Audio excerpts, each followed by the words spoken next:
Bernard Founou, donc, remplacé au pied levé Samir Amin, qui a été retenu au Caire. Bernard Founou est camerounais, il n'est pas burkinabé.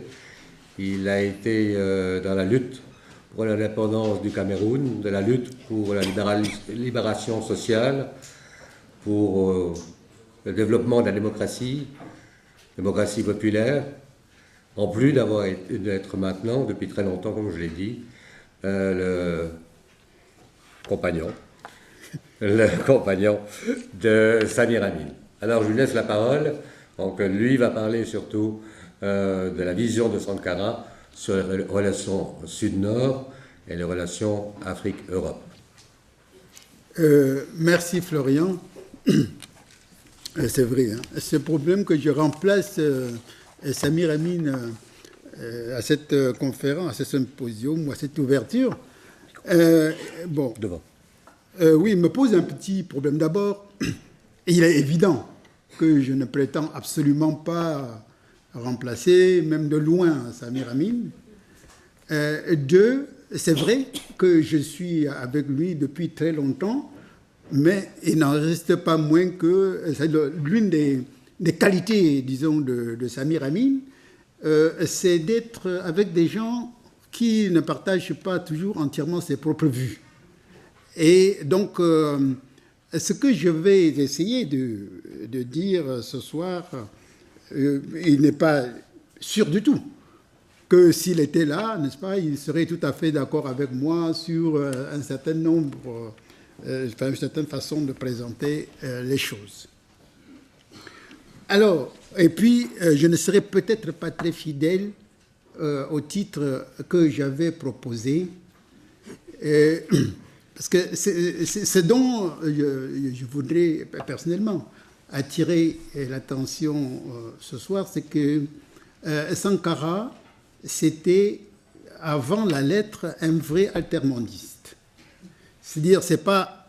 Bon, bien sûr, il est burkinabé, bien sûr, tout ce que vous voulez, mais je pense que la manière, n'est-ce pas, dont il voyait le monde à l'époque, c'est sûr qu'il était loin d'être satisfait par ce qui existait et que son ambition, c'était, n'est-ce pas, précisément de faire autre chose.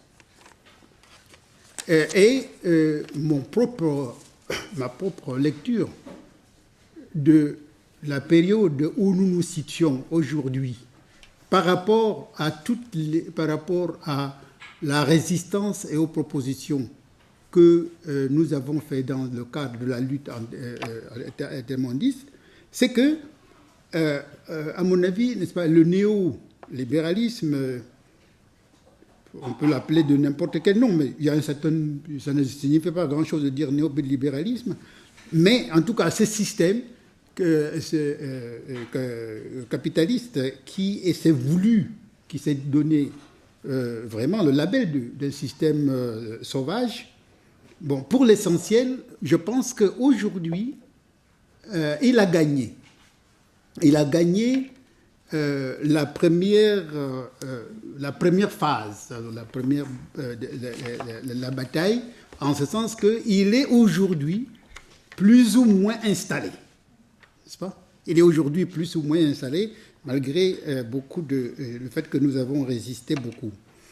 Mais, et je pense que c'est ici que l'une des devises de Sankara, je crois, peut nous aider. Ce n'est pas, en fait, la patrie ou la mort. Je ne sais pas où est-ce qu'il est allé chercher ce truc de patrie ou la mort, parce que ce qu'il a fait, ce n'était pas le problème de la patrie ou de la mort. Mais il y a d'autres conférences auxquelles il a donné, par exemple, le titre qui revenait par lutter, n'est-ce pas, lutter pour exister. Ça, oui. C'est-à-dire, je crois que vraiment, son idée, c'était qu'on existe dans ce monde qu'en luttant. N'est-ce pas ? Et donc, je pense que ça est lutter pour quoi ? Lutter pour la justice, lutter pour la liberté, lutter pour la souveraineté, n'est-ce pas ? Et lutter pour le progrès social. Donc, c'est sur ce problème, n'est-ce pas, de l'importance de la justice, de la lutte pour la justice, qu'il y a dans le message de Sankara, et aussi dans le type d'action qu'il a mené, n'est-ce pas? Je crois que son ambition, c'était donc à la fois de faire en sorte que la pauvreté dans nos sociétés, dans les sociétés africaines et peut-être ailleurs aussi, puisse être un souvenir, n'est-ce pas? Non pas quelque chose qu'on entretient, non pas quelque chose comme on se fait dans un monde où on se fixe comme objectif, que dans 15 ans, n'est-ce pas, on voudrait avoir diminué dans 15 ans de moitié la pauvreté abjecte. Le projet de Sankara, ce n'est pas de diminuer de 15% ou de la moitié. C'est de créer à la fois, n'est-ce pas, un système, c'est de créer un système mondial dans lequel il y a un processus donc d'élimination de la pauvreté et aussi de réduction des inégalités. Et donc, je crois que c'est cela. Et à mon avis, je pense que si le mouvement altermondiste veut continuer réellement à se battre contre le système qui s'est installé, c'est très important de considérer qu'aujourd'hui, il faut se battre sur le front social et de manière très sérieuse. C'est-à-dire quoi? C'est-à-dire que le système, il nous propose un certain type, une certaine conception du travail, il nous propose une certaine conception de l'insécurité sociale dans laquelle il faudrait s'installer. Et je crois que c'est très important qu'on dise non. On ne veut pas de ce système. Au niveau du travail, aujourd'hui, d'après les statistiques du BIT, il y a à peu près 80%, c'est-à-dire 80% de personnes, des gens qui travaillent aujourd'hui, le BIT considère qu'ils font du travail qui est considéré comme indécent. C'est-à-dire, n'est-ce pas, c'est le travail précaire, c'est le travail donc avec des contrats de travail de durée tout à fait indéterminée, de manière à pouvoir mettre facilement les gens dehors. C'est du travail dangereux, souvent, sans qu'il y ait des précautions pour éviter le niveau réellement de la dangerosité du travail. Et c'est aussi du travail très souvent mal rémunéré. Et ils vont juste assez loin pour utiliser, n'est-ce pas, ce terme de working poor qui existe aux États-Unis, c'est-à-dire, n'est-ce pas, des gens qui travaillent, mais qui travaillent à plein temps, parfois, ils font même des heures supplémentaires, mais vivent dans la pauvreté. Alors donc, je crois que ces systèmes-là, nous devons pouvoir nous organiser pour dire que ça, on ne peut pas l'accepter au niveau du travail. Qu'au niveau de la sécurité sociale, ce que le système propose et sur lequel il veut légiférer, c'est l'insécurité. C'est-à-dire, il considère qu'aujourd'hui, n'est-ce pas, il faut que les travailleurs vivent dans l'insécurité pour pouvoir continuer à travailler. Et évidemment, ce n'est pas acceptable. Et dans les pays comme les nôtres, on ne parle jamais de sécurité sociale. N'est-ce pas? On dit, il faut faire l'ajustement structurel, il faut faire un filet de sécurité. N'est-ce pas? Il faut faire un filet de sécurité. Il faut lutter contre la pauvreté, qu'ils sont incapables de définir correctement. Mais ils ne disent jamais, n'est-ce pas, il faut assurer les gens contre des risques de la vie. qu'il faut assurer un système. Il faut, par exemple, au niveau de l'éducation, Sankara, n'est-ce pas, il disait, quand il a pris le pouvoir au Burkina Faso, le taux de scolarisation dans ce pays-là était de 20%. Alors, mais la Banque mondiale va venir faire l'ajustement. Mais il ne dira jamais, n'est-ce pas, qu'il faut, on ne peut pas, au XXIe siècle, n'est-ce pas, avoir un pays où vous n'avez pas la scolarité à 100%. Ça n'a pas de sens. Mais on va abriter cela contre des trucs de pauvreté. Oui, vous êtes pauvre, donc vous ne pouvez pas, on ne peut pas dire que vraiment il faut avoir la scolarité pour tout le monde et tout ça. Le droit au logement, n'est-ce pas, c'est quelque chose qu'on doit pouvoir exiger dans toutes les sociétés. Et chez nous, le problème surtout de droit, n'est-ce pas, d'avoir un logement correct, c'est-à-dire bien construit et bien équipé, en milieu rural, c'est crucial. Parce que c'est un des meilleurs moyens de réduire l'exode rural. Il faut pouvoir créer les conditions pour que les paysans restent autant que possible en milieu rural. Et donc, pour cela, il faut non seulement que les prix des produits agricoles soient corrects, et il faut non seulement que la production agricole soit subventionnée, il faut non seulement qu'il y ait le protectionnisme vis-à-vis de la production rurale, mais il faut aussi que les ruraux puissent, n'est-ce pas, vivre de manière correcte, tant au niveau de nos logements que du problème de la santé ou de problème de la scolarisation. Donc, je pense que donc, demander qu'il y ait une sécurité sociale à ce niveau-là, c'est extrêmement important. Alors, on nous dit, mais tout ça, ça sonne un peu démagogique. Comment est-ce que vous n'avez pas vos économies, n'est-ce pas, ne sont pas suffisamment développées pour que vous puissiez financer toutes ces activités? Mais là, qu'est-ce que Sankara nous dit? Sankara nous dit, mais il faut, premièrement, mettre devant la dignité humaine. Décidez d'abord que l'homme doit vivre dans la dignité. Et ensuite, vous poserez la question de financement. Et ensuite, s'agissant de nous, n'est-ce pas, effectivement, qui avons peu de moyens,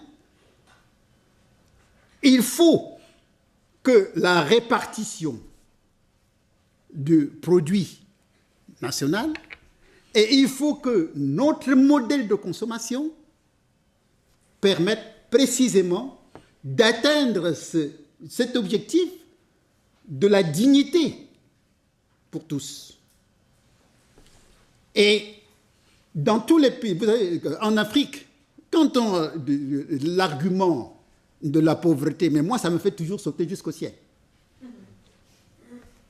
Parce que, d'abord, en ce qui concerne les richesses, n'est-ce pas, qui sont puisées dans le sol, dans le sous-sol et tout ça, bon, il y en a en grande quantité, et c'est extrait effectivement.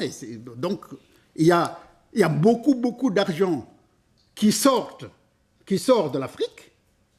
Donc, il n'y a pas, n'est-ce pas, de question de pauvreté intrinsèque. Ensuite, lorsque vous regardez, n'est-ce pas, le train de vie des Africains privilégiés, mais vous voyez que vous cherchez la pauvreté, vous ne la trouvez pas.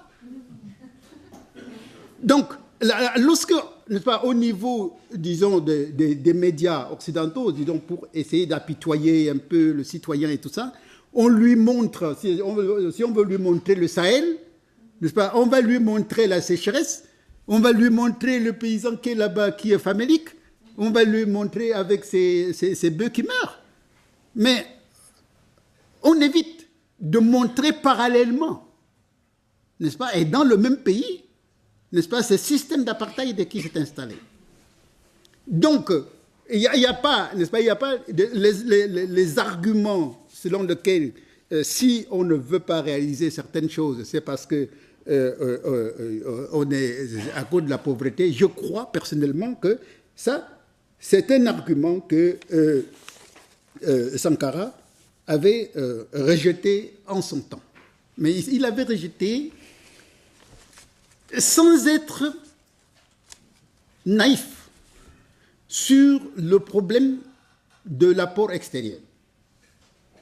Parce que, n'est-ce pas, l'un des arguments de la pauvreté, quand on sort que les gens sont pauvres, on court immédiatement, c'est-à-dire on déduit de là que donc il faudrait un apport extérieur, puisque, n'est-ce pas, les gens ne peuvent pas. Et cet apport extérieur, il ne vient pas. Il ne vient pas. Parce que l'apport extérieur, il va vers là où c'est rentable. Il va, et en ce qui concerne chez nous, par exemple, la question des ressources minières, les ressources pétrolières, là, il n'y a aucun problème, de toutes les façons. Et l'extérieur, il vient de lui-même. Et même si vous vous opposez, on vous renverse. N'est-ce pas? Si vous dites non, si vous dites ce pétrole-là, moi, il est là, oui, d'accord, mais je ne veux pas l'exploiter tout de suite. On va vous dire, alors, il faut dégager. On va mettre quelqu'un, n'est-ce pas, qui va nous laisser prendre. Donc, la question de l'orientation de ressources extérieures vers les régions qui en ont le plus besoin, ça ne se fait pas. Ça ne se fait pas tout simplement. Donc, nous ne pouvons pas du tout compter sur l'apport extérieur, je vais dire, n'est-ce pas, l'apport extérieur des gouvernements ou des multinationales. C'est un peu se leurrer. Et peut-être l'un des points par lesquels je voudrais terminer, c'est que l'approche que Sankara avait adoptée pour appréhender nos problèmes, c'était de partir du présent. De partir du présent, de passer à l'avenir, au futur, et éventuellement de revenir au passé. Son point de départ n'était pas le passé. Contrairement à beaucoup de choses qu'on voit en Afrique, la bête noire de Sankara, c'est le néocolonialisme. Voilà sa bête noire. Et le néocolonialisme, n'est-ce pas, c'est la forme la plus élémentaire de l'impérialisme. Mais son originalité, c'est de toujours insister sur le fait que la continuation de la domination extérieure n'est là que parce qu'il y a de la connivence interne. Et cette connivence interne, il ne se contente pas de le dire comme ça, là. Il nomme. Et il a la dent très dure vis-à-vis de ce qu'il appelle les rapports féodaux. Les rapports féodaux en Afrique. Et les rapports féodaux, ça veut dire, n'est-ce pas, toute cette hiérarchie, n'est-ce pas, de type de rapports de domination plus ou moins visibles, n'est-ce pas, que certains Africains revendiquent comme faisant partie de leur culture, alors qu'ils n'ont même pas une idée, ils ne connaissent même pas l'histoire de cette culture. Eux, ils pensent que ça a été toujours comme ça. Alors qu'il y a, n'est-ce pas, certains éléments de culture qui sont là même pas depuis, même pas 200 ans, parfois même qui sont nés avec la colonisation.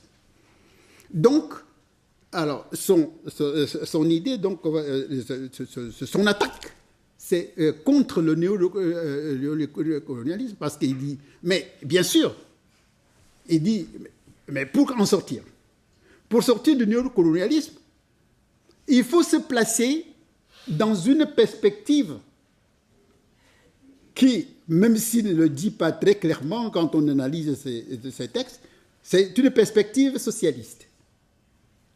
Bon, cette perspective socialiste, on peut la qualifier, on peut faire un certain nombre de commentaires, mais l'idée fondamentale pour lui, n'est-ce pas, dans le socialisme, c'est la partie fondamentale, c'est la partie de la justice. C'est la partie de la justice sociale, c'est le fait qu'il n'y ait pas, n'est-ce pas, des gens qui vivent dans de l'or et d'autres, n'est-ce pas, qui vivent dans qui doivent faire le système D. Donc, alors, je pense que cet aspect-là, n'est-ce pas, de son message, c'est très important. Et lorsque, maintenant, il se tourne un tout petit peu vers le passé, pour essayer de comprendre, il dit le passé. Le passé, c'est quoi? Le passé, regardons comment s'est passée la libération de l'Afrique. Pendant la lutte de la libération, il n'y avait pas que la libération. Il y avait deux éléments. Il y avait, d'un côté, la libération que les Africains voulaient, mais il y avait de l'extérieur, la décolonisation. Et la décolonisation conçue à Paris ou à Londres, ça voulait dire qu'il n'est pas question que les Africains deviennent indépendants. Vous luttez pour l'indépendance, mais nous, ce qu'on cherche, c'est la décolonisation.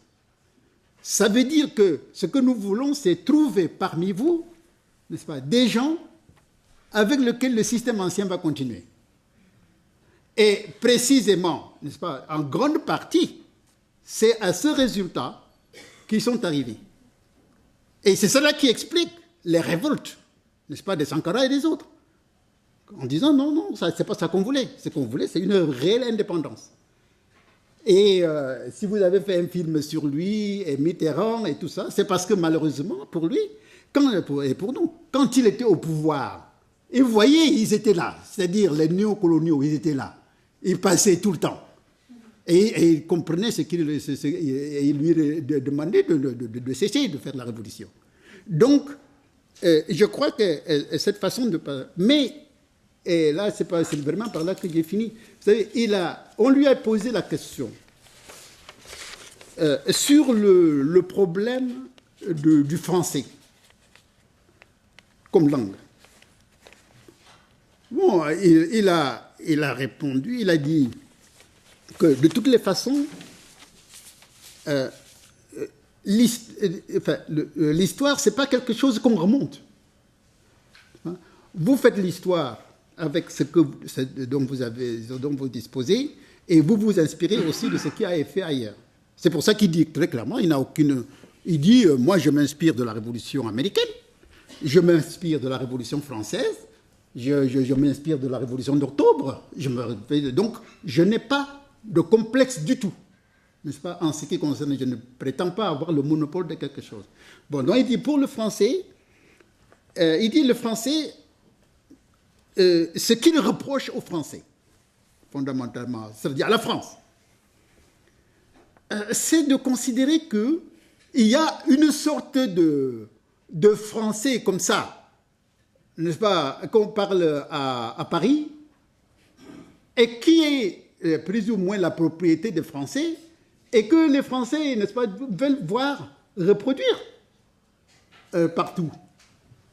Alors que non, il dit, le français, effectivement, aujourd'hui, c'est une langue qui nous permet à nous, Burkinabés, nous, Africains, de communiquer au-delà de nos propres communautés. Mais, ce que nous voulons, mais c'est un français qui est à nous. C'est un français dans lequel nous mettons, n'est-ce pas, un certain nombre de choses qui sont de notre propre culture. Nous ne sommes pas là pour reproduire le français de Paris. Et donc, et c'est pour cela qu'il s'est montré, il a une langue, une dent assez dure contre les intellectuels africains. Parce qu'il dit que pour une grande partie, ce sont des gens qui répètent trop. Ils répètent. Ils vont à la Sorbonne, ils vont à Harvard, ils apprennent un certain nombre de choses. Et ils viennent aussi, on leur dit que c'était comme ça, ils répètent. Alors, donc, il dit que non, c'est pas ça. Il dit, c'est pas sérieux. Et il dit, mais les gens de la Banque mondiale, quand ils viennent ici, ils me parlent d'une certaine façon, et moi, je refuse. Je leur dis non. Si c'est ça que vous voulez pour le Burkina, je refuse. Mais il me dit, mais si un économiste burkinabé vient me tenir le discours de la Banque mondiale, bien évidemment, je ne peux pas être d'accord avec lui, même s'il est burkinabé. Donc, il considère, n'est-ce pas, que c'est très, très, très, très important que les intellectuels africains, premièrement, vraiment s'imprègnent davantage de leur propre société, réellement, et que ensuite, n'est-ce pas, même s'ils parlent des langues étrangères, ils puissent, même s'ils ont, qu'ils puissent se l'approprier. Dernier mot, Monsieur le Président, mais vraiment dernier, parce qu'il a parlé aussi un peu des ONG. Il n'était pas satisfait du tout. Alors et là, il n'a absolument pas mis tous les ONG dans le même sac, du tout. Il a considéré que parmi elles, il y en a qui sont sérieuses et qui veulent vraiment faire quelque chose de positif. Mais il dit que c'est aussi truffé, n'est-ce pas, de certains types d'ONG très, très, très, très, très difficile à connaître un tout petit peu réellement, quoi. Est-ce qu'ils sont là réellement pour faire quelque chose? Est-ce qu'ils sont là en rapport avec leur gouvernement? Est-ce qu'ils sont là en rapport avec les services de leur pays? Donc, alors, il dit, donc, il faut être vigilant. Et là, c'est par ça que j'avais terminé, parce que moi, je pense que Sankara, c'était aussi de dire, il faut être vigilant. Sans vigilance, c'est la défaite, garantie. Donc, il faut être vigilant. Merci.